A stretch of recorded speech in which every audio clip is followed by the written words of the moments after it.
Morning everyone, welcome to our week 1 of art journaling with Tracey Hewitt. I'd just like to introduce myself, Shanna Muston, Arts and Cultural Officer at Shire Council, and with me we have Taylor, our trainee. I hope everyone enjoys it, and I'll hand over to Tracey. Thank you. Thank you, Shanna, and yeah, thank you for putting all this together, and the council as well for putting all this together and making it possible. It's a tricky thing to sort of change the way you do everything, you know, in a big hurry. So finding new ways to deliver opportunities is a bit of a challenge. So thank you, and thank you for joining us, those of you who are here. And also people who will be watching back later, thanks for trusting me with your time. I hope that, you know, you feel at the end of it we've made good use of it. Today, I've just got my notes over here so I don't forget what to tell you. This is, as I said before we started recording, this is a really, really simple concept. And the reason that I chose to do this particular thing was because I find it, and when I sort of share it with other people, they find it really soothing and calming and meditative. And essentially what we're going to do is make a mark across the whole page, just repeating a mark or a line or a shape across an entire page. And it's interesting to just watch in yourself what happens to your emotional state, your stress levels, all those sorts of things. It's just interesting to kind of observe what's going on within you as you do this. What we'll do is I'll actually sort of just demonstrate a few different line and shape ideas that you could try, and you can draw those along with me, and we'll do that for sort of 10 or 15 minutes or so, and then you can sort of choose whichever shape or line you're enjoying the most, and then sort of take that across a whole page. So there won't be a lot for me to tell you or to say, because it's just very repetitive. But feel free to sort of comment as we go and have and talk. I think we've worked out how to pin the video of what's going on this page, so that for the recording that will still be what people see. I like to hear from you. I like to know you're there. So that's all good.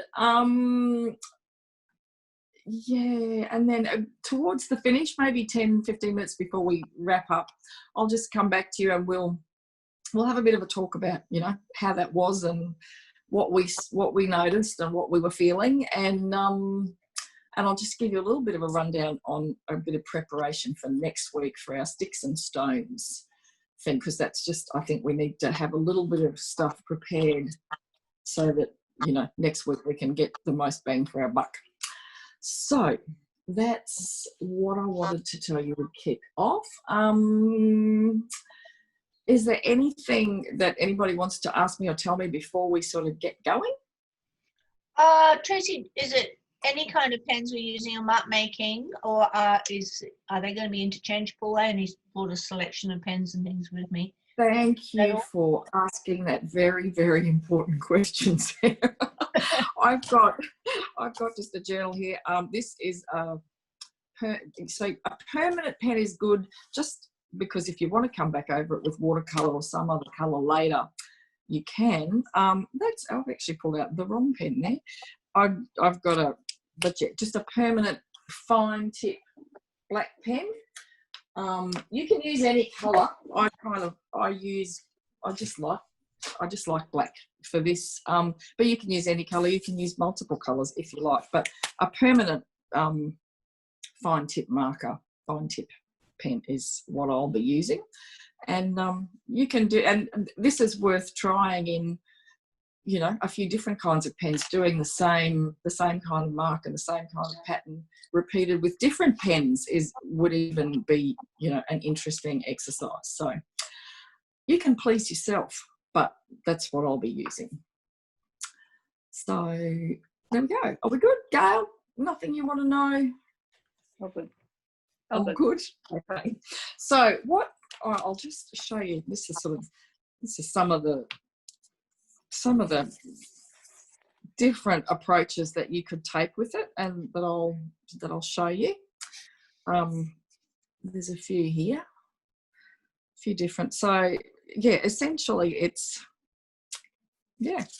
just doing one thing, and ultimately what we're aiming for is something like that, where it's, oh, that's gone all fuzzy on you, hasn't it? Let me mute. Oh, no, is that okay at your end? Yeah, it's a little bit out of focus, Yes. but okay. But it'll work. Okay. Right. So what I'm going to suggest you do is start by just getting a page and marking off. Now, if you're an OCD kind of individual and you get a bit anxious, grab a ruler to do this. I'm not remotely anxious about precision, so I will happily just make some boxes like that. So just don't make them too big, because at this point we're just exploring different marks and lines and, you know, how it feels to make them. So we don't want a huge area to kind of commit to. And half a dozen of them is plenty, I think.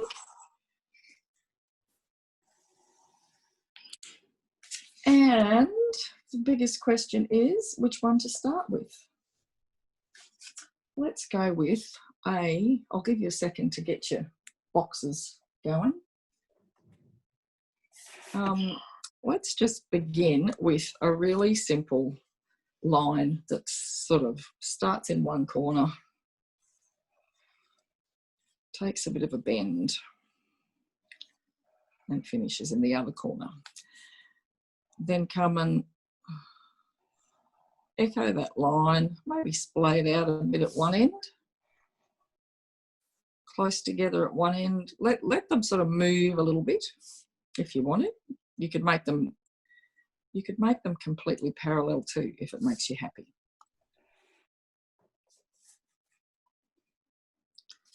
This is mainly about making you happy.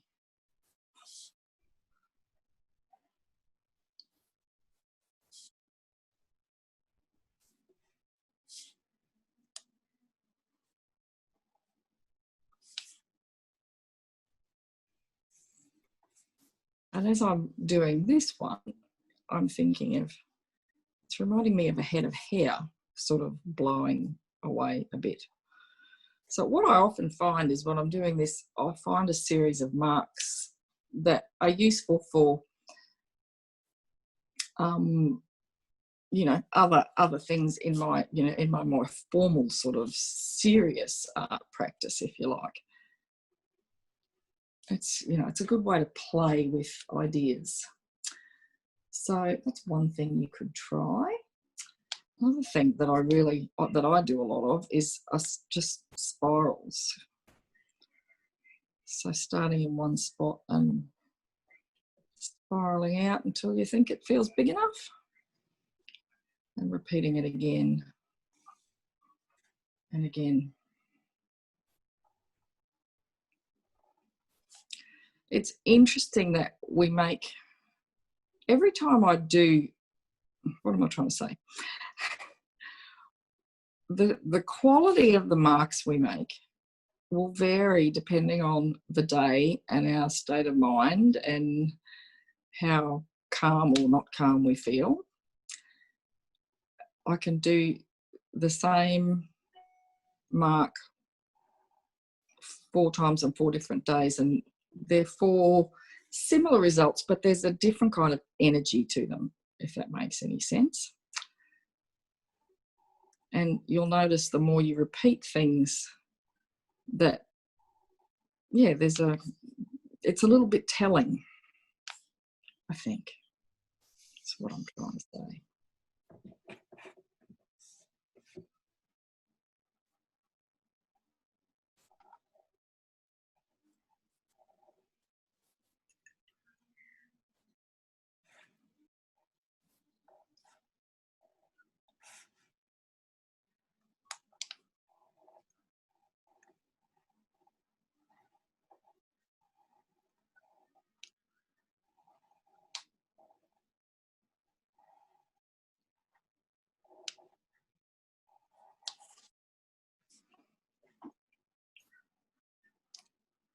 And I get so absorbed in what I'm doing, I forget to sort of tell you anything.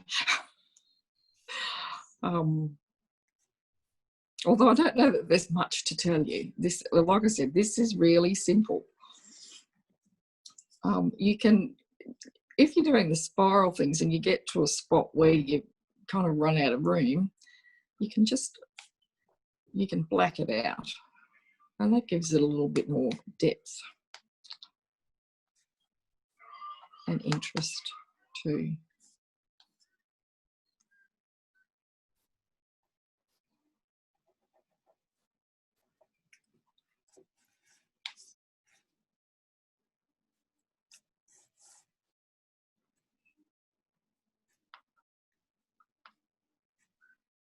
Now I've sent Shanna a prompt list. I'll just slide it under here. It's actually from my couch art class that I teach, but it's a list of possible shapes and patterns that you might like to explore as you're going. And Shanna, bless her, is going to email that through for you so you have it with you. But there's just a whole list of things. So if you're kind of thinking, oh, I just want to do something, but I don't know what, there's a few ideas there to give you a bit of a bounce off kind of point.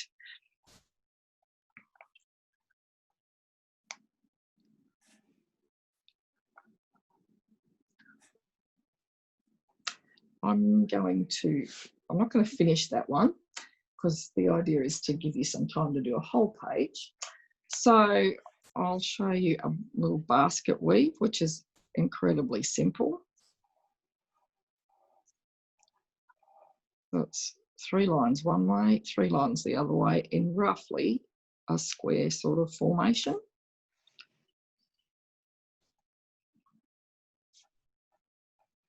And as you're doing it, just sort of notice the quality of the mark. Like while you're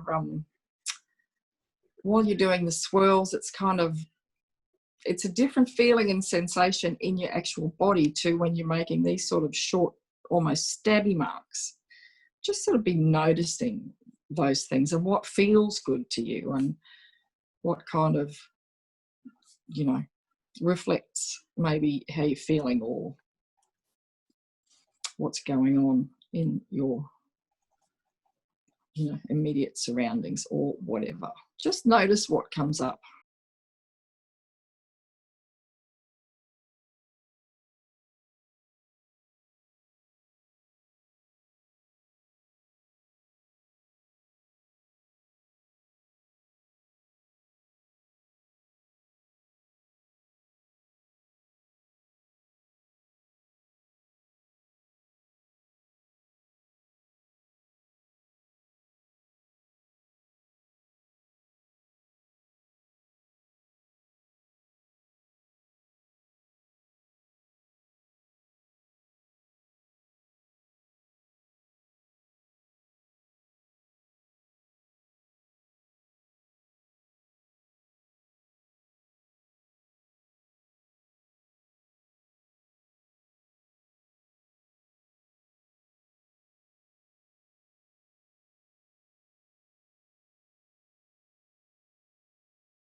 Okay, another one that I enjoy to do comes from an old continuous patchwork continuous quilting sort of idea, which is, oh, I'm sorry about those dogs. Are they distracting or is it just me they're bothering? No, it's not bothering me. Oh, okay, good. I'll ignore them then. So yeah, this is sort of like a teardrop and then bounce another teardrop back off it. Does that, like so, and out of each corner another one.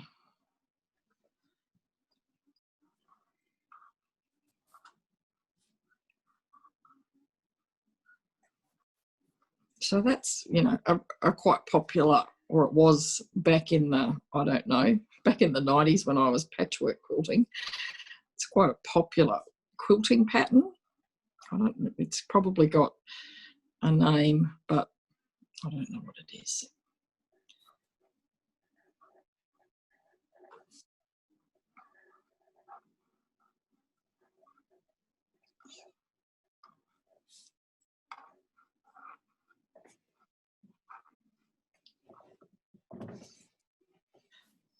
And what else can I show you? You could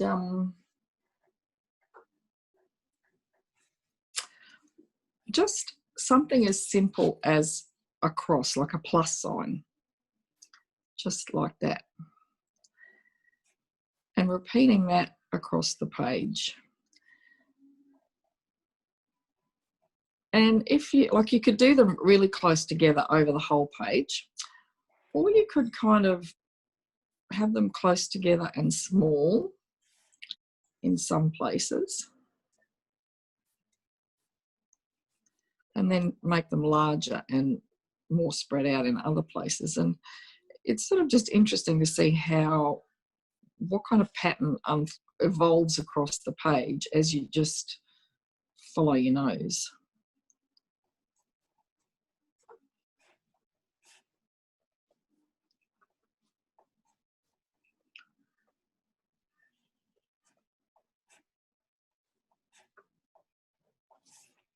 You could do hearts or feathers or flowers or circles, like geometric shapes. You can just repeat them all across the page.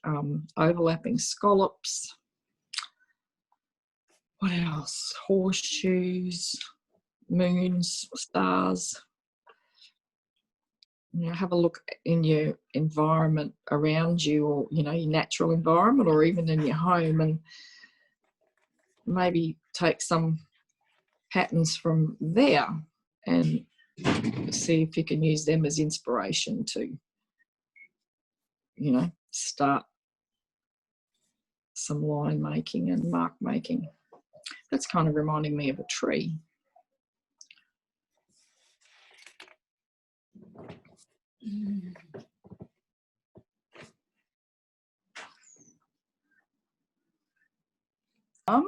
And what other ones could we do? Something like this is kind of cool. What's our time?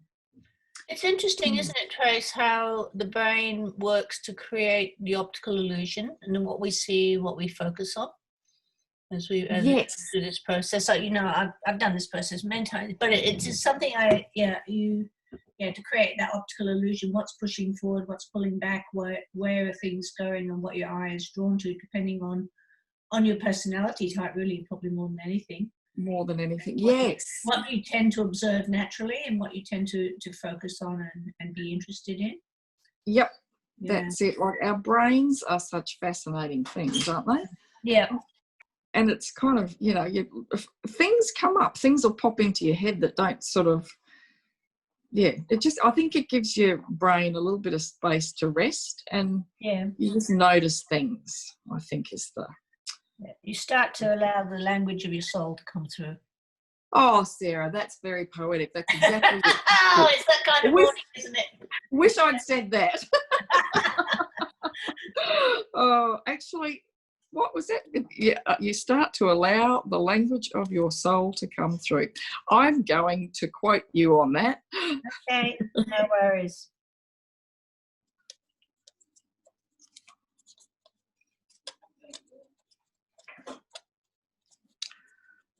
That's beautiful.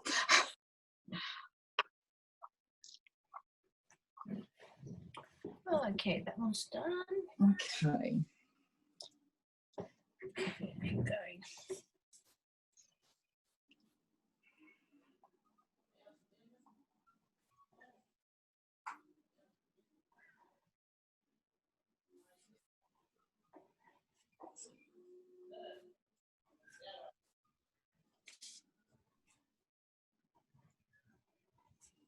So this one's a little bit more, I don't know, complex, but it's still pretty simple. It's just a series of repeated lines, but you can get very, you can get very complex with it if you want to.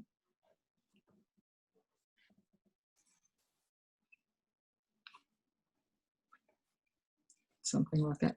But at any point, now, because it's 9:30 already, our hour's going to go pretty quick, isn't it? If you find a a series of marks or patterns that you're really enjoying to do, have a go at taking them across an entire page. So, you know, let them loose out of your little tiny area and go across a full page. I'll just keep doing different sort of patterns here to give you some ideas if you're looking for ideas. Otherwise, take your own ideas and go nuts.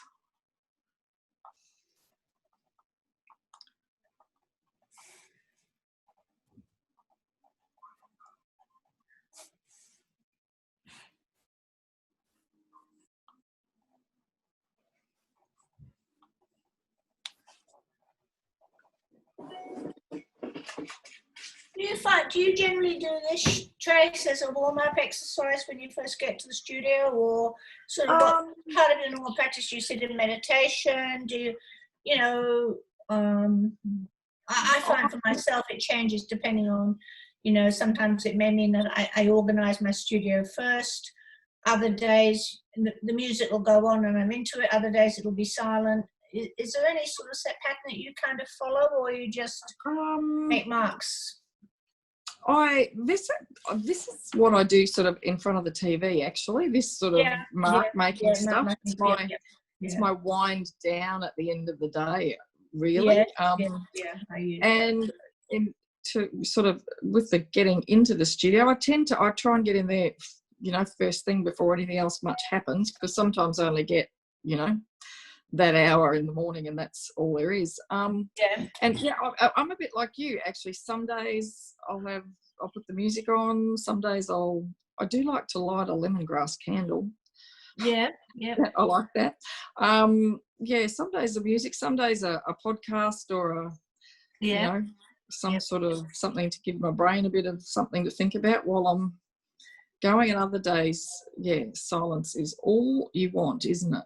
Yeah, definitely. Depending on what's going on in your world. I find these kind of things good when I'm nutting out ideas. You know, I'm working on some concepts and some ideas for something that I've got it there, but it hasn't quite come through. And I actually find that's quite a good time for me to just stop and allow. Even sometimes I'll just sit in meditation for quite a while in the studio before I even make a mark or do anything at all. Do anything, yes. Sort of get connected to yourself again. Because it's I found that a lot lately while all this corona rubbish is been going on, that although I put myself onto a media diet, or, you know, when it's kicked in, the energy of it is everywhere in the world. So, you know, you really do have to separate yourself from it. Oh, absolutely. Absolutely. It's, got to sort of find that, you know, the quiet centre that is always there, but it's really hard right now. It can be. So, different things. So it's just interesting how different artists approach different techniques. Different techniques, yes, and I certainly, you know, I get a bit snitchy if I don't grab a book and do something with it at the end of the day. Now, if you know, sometimes it's all I do is just sit and puddle like this, and there's no end goal. There's no I'm going to do this and it's going to lead me to something else. It's just this is just for me in this moment. And it, you know, it helps me untangle the thoughts of the day and the, you know, all that sort of thing. I do personally find that, you know, I am kind of focused. Okay, I've got this coming up, and I tend to be sort of like, this has got to be done. Whereas coming into this kind of space is actually good to stop that. It is. I find it really helpful, and it actually, you know, and when you do it more often and it becomes a bit of a habit, it kind of overflows into other areas, and the impact and benefit of it, you know, is evident in other parts of your life. Yeah, definitely. So it's really like a meditation practice. Well, it is, with your eyes open. And I think, you know, Westerners in particular, aren't always very good at that sort of quieting the mind and calming. Yeah. Filling the monkey mind, or whatever you want to call it. Absolutely. So this is, it gives you a really, a quiet, centered focus, and it does allow all that other stuff to fall away, and, there's just you and the page and the mark, and yeah, absolutely.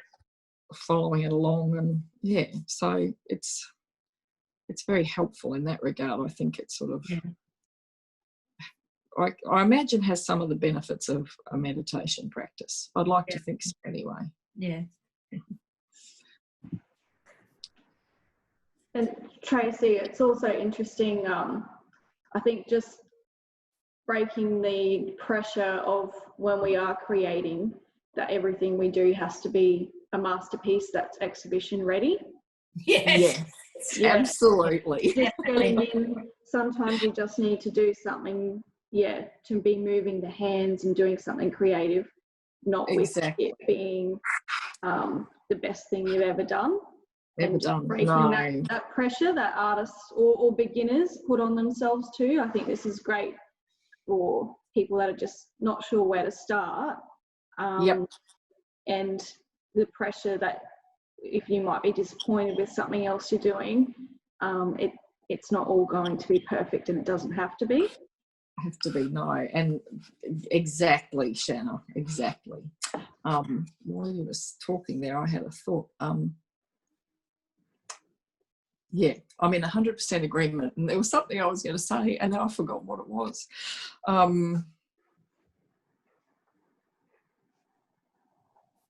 I think what I was going to say, and in that space, or in this space where you're just noodling and moodling and you're not doing anything and you're not expecting an outcome, you're not putting any pressure on yourself to do anything in particular, a space opens up, and I've often kind of come up with solutions to problems I've got on a canvas or whatever here that are really unexpected, and I've come up with ideas here that I've been able to translate into, more, serious artwork, as a result of just mucking around like this without any, pressure or expectation. So that can only be a good thing.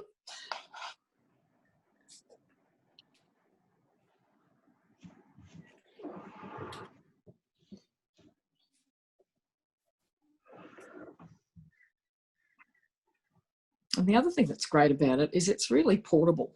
You can, you can get just even a sheet of watercolour paper folded a couple of times and a black pen and tuck it in, a handbag, or if it's little enough, your pocket even. And, it's a great way to while away the time that you're waiting at the doctor's or the dentist's or soccer practice or wherever else it is that you end up stuck waiting. I actually think it would be a very good thing to have in the workplace. Yes, pens and journal pages, there for people to make a mark. Yes. I think it would be actually a really good thing to have as a stress reduction thing. Even like places like the dentist, which are notoriously stressful. You sit in the waiting anxiety-inducing. and you're left a few pens and even maybe some colouring in sheets. This is where these, colouring in sheets that you see nowadays. It's actually a very good thing to sort of just unwind with. Yep, it really is. Or even, I reckon maybe we should have blackboards in workplaces where you can doodle all over the blackboard and rub it out. Leave one another a bit of love on the blackboard. Yeah.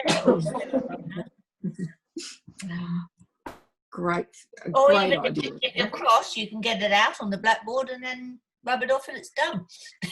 Yes. And that's something that I sort of talk about when I teach, a bigger art journaling workshop is I'll often, write something in pencil on the blank page, to get over terror of the blank page, and B, to, then you create art over the top of it and transform whatever that is that was really upsetting or making you pissy or whatever. And, the act of changing it actually transforms your experience. Yeah, so yeah, it can be really powerful without putting you through the ringer. Yes, definitely. You can just sort of get some lovely results very gently. Yeah.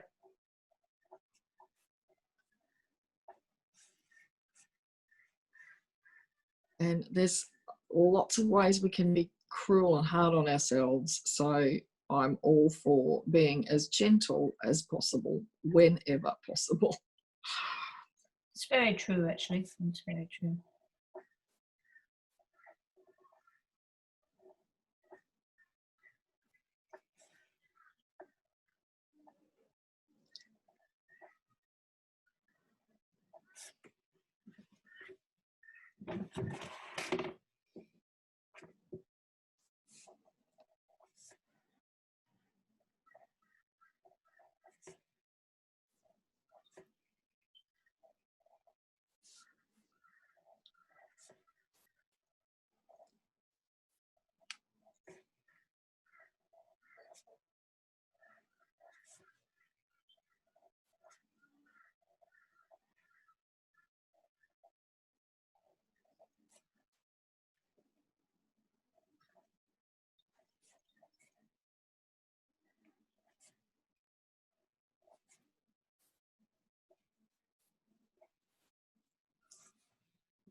Mine such reminds me of school. I used to scribble all over my books.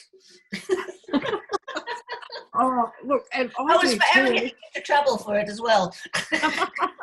You will not get into trouble here. You know what I mean? I do. Might have happened to me too. But we remember, and I think there's even sort of some studies and research to support the theory that we actually remember and have better recall of information when we sort of doodle or draw while we're listening. Yes. And I know I can kind of retain, if I'm listening to a podcast while I'm painting or drawing, when I walk back to pick up that where I left off, all of that stuff comes flooding back, and it's like, oh yeah, that all the things that were talked about are much clearer in my memory. So I think there's truth in that. Mind you, when I was at school, I'd get much more involved in what I was drawing than what I was actually. Yeah, well, true. The teacher was never as interesting as my drawing, ever. Ever. No. I remember getting in really big trouble from a biology teacher once because I did my art homework and did I not think biology was more important than art? So No. actually, no. And I found myself outside. Well, I was just speaking my truth, lady. Outside's fine as long as you take your piece of paper with you. Oh, that's it. Just don't take my art supplies and I'll be happy. Yeah, I think actually schools are often not designed for kids who want to do art. Hell no. Oh, not always the best place.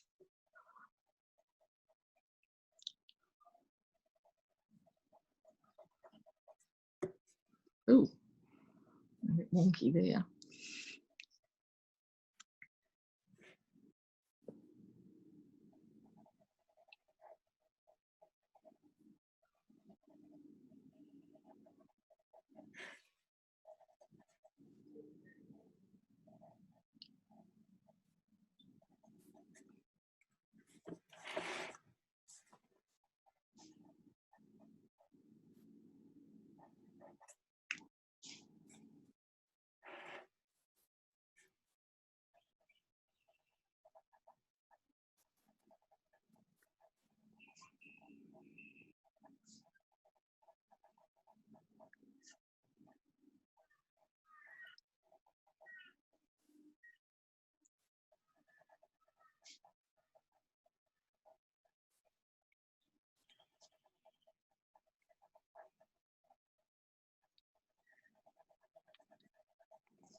How are we?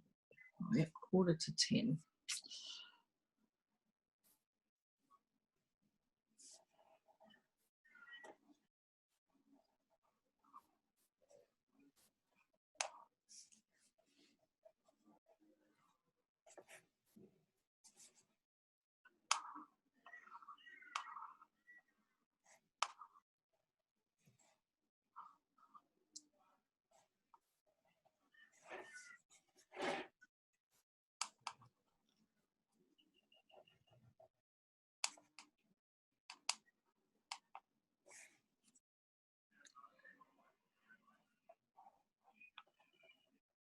Ooh, sometimes you go where you didn't mean to go. Frequently. And it doesn't matter.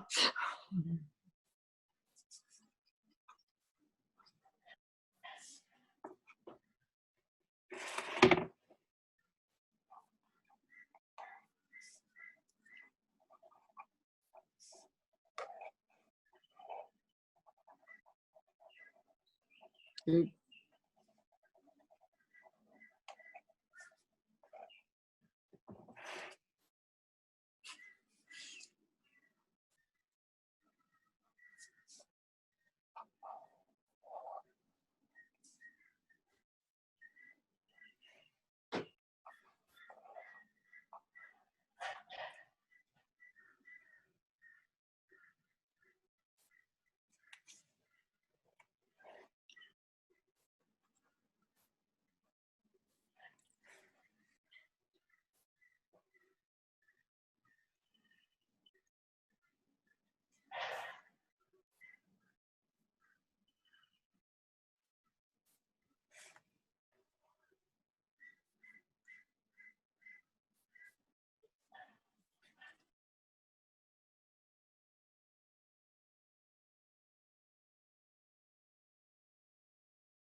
It's really windy outside. There's a sheet of tin blowing on something and Okay.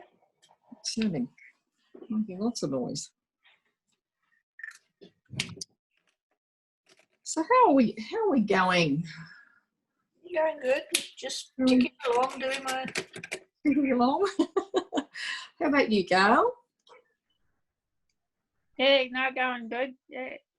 We were just commenting, we both feel very relaxed. That's the goal. So we're winning.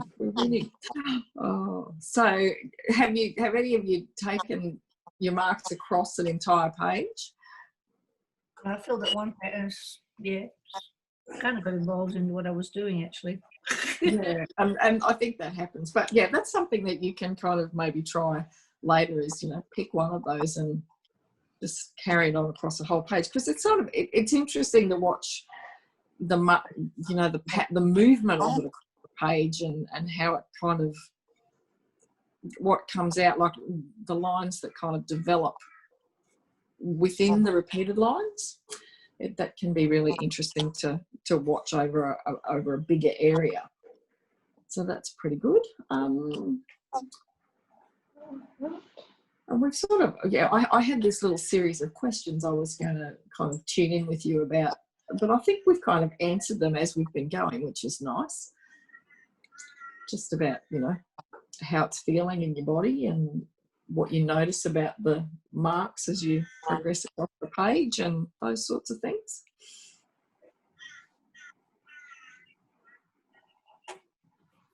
we were just commenting here, because with Taylor and I, we have different pens, but also we clearly have two very different styles. Yes. So we'll be able to use these as examples, but Taylor's got quite a structured, more bold kind of mark, whereas mine are quite scratchy and rough. And that's really important to note, actually, Shanna. I think I often say to people when we're doing art journaling classes and we get to the part where they're writing, we do a bit of handwriting and, but I hate my handwriting. But, and as you've just noticed, you can't help but show up like your essence comes through in the mark you make. And you can't make a mark like anybody else. You just can't do it. It's your mark is your mark. And it's beautiful because it's yours. And they will all be really different. We can all do this, any one of these, like just straight lines. If we just all drew a page full of straight lines, they would be all really different. Even though they were the same thing, they would all look really different because each individual holding the pen is an individual, and you can't help but show up, and it's a beautiful thing. So actually, what would be really cool, would you be happy to hold up and show us what you've done?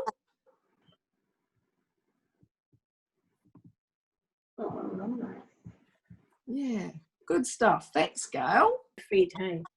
Yeah. Oh yeah, cool. So see, they're so different, but they're all so beautiful. Yeah, cool. Good idea. All right, we'll do ours, so Taylor can go first. I've kind of gone across 2 pages, but Okay. it's like Good. Yeah, fantastic. This is mine. Oh, I like the fanny thing happening there. That's lovely. Yeah, it just went that way. Yeah, and that's the thing. It just goes that way, and it's like, oh, that's interesting. I wonder, where did that come from? I don't know, but it feels good. I did do a second page. Very good. Fantastic. Oh, that's super. Oh, all right. Well, it's 5 to 10. So I'll just quickly talk to you about sticks and stones for next week. So I'll just reach over here. Oh, gosh. Pardon a little bit of scrumbly noise for a second. Ooh. Uh-oh. Lord. Right. There we go. So what I'm going to get you to do is go out into your backyard or into the park or, somewhere out in nature where you are, and gather some sticks, and if you can find some stones, so flat, round-ish, oval-ish, you don't need to be too particular about the shape of them, but that sort of thing. But when I was fiddling with this, I thought, we're really going to need a base coat to start with, or we're going to be spending all our whole hour waiting for paint to dry, which isn't all that much fun.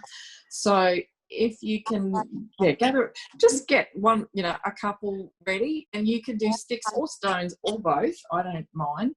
The stones are probably, undercoat them. So that's just white acrylic paint or black acrylic paint, or whatever colour acrylic paint you would like, really. And then with the sticks, I found a pair of pliers just to kind of tear off any of the funny little, twig parts that stick off it, so that it's as smooth as you can get it. And give them a good wash, obviously, that'll be good.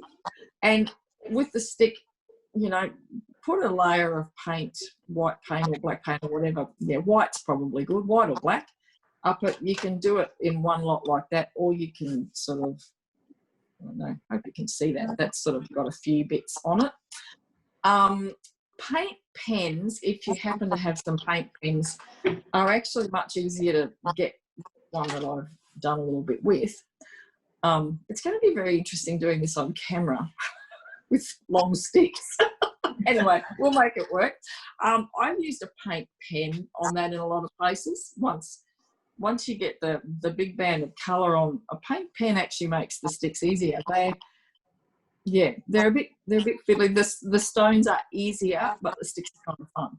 Also, when you are choosing sticks, I don't know whether you can see, but there's a lot of cracks in this one, which is nice, and I really like them, but it does make it a bit trickier to get the paint into them, and when you come to sort of be putting pattern on them, the pattern kind of can break up a little bit. So probably be kind to yourself and get a smooth stick would be a good idea. But give them a wash and get a little bit of a layer of paint on them so that we can kind of come straight in over the top. But just kind of have a bit of a roam around in your environment and just look at things, and maybe even pick up stuff that you could use for inspiration for patterns and other stuff like that. Just kind of be in the place that you're in for a little bit. And but on the other thing that I was going to get you to do was to think of, like, on the stones, we'll add a word. So have a think about a word or some words, if you want to do more than one, that are, significant or meaningful to you. So something that, that soothes you or reminds you of a way to be gentle with yourself, breathe, or stillness, or calm, whatever, if there's a word that kind of talks to you. If you've got a word of the year, that could be a thing too. So, but that's about it. That's homework. So who knew you were going to get homework, eh? So thank you all for being here. I hope that you've had a pleasant hour. I certainly have. Alrighty, so thank you very much. Is there anything anyone would like to share before we go? Any reflection on how that was? I would just like to thank you, Tracey, for your time this morning and getting our program started. So I'd also just like to mention, and I'll probably put this in a bit of a slide, but this is all in preparation for the Common Ground exhibition coming to the gallery in July. So it's a group show by artists from the Theodore area. So this grounding, reflection, looking at our environment and where we live and how we feel about it is all kind of getting us thinking about one of the exhibitions coming to the gallery soon, and we'll be reopening hopefully this week as well. So we might even be able to have some little things in person. Very exciting. Oh, super fun. That's great. Thank you so much, Shanna and Taylor and Sarah and Gail. Thank you, everyone, for logging in. Catch you. See you in a week. Bye. Okay, bye. Bye.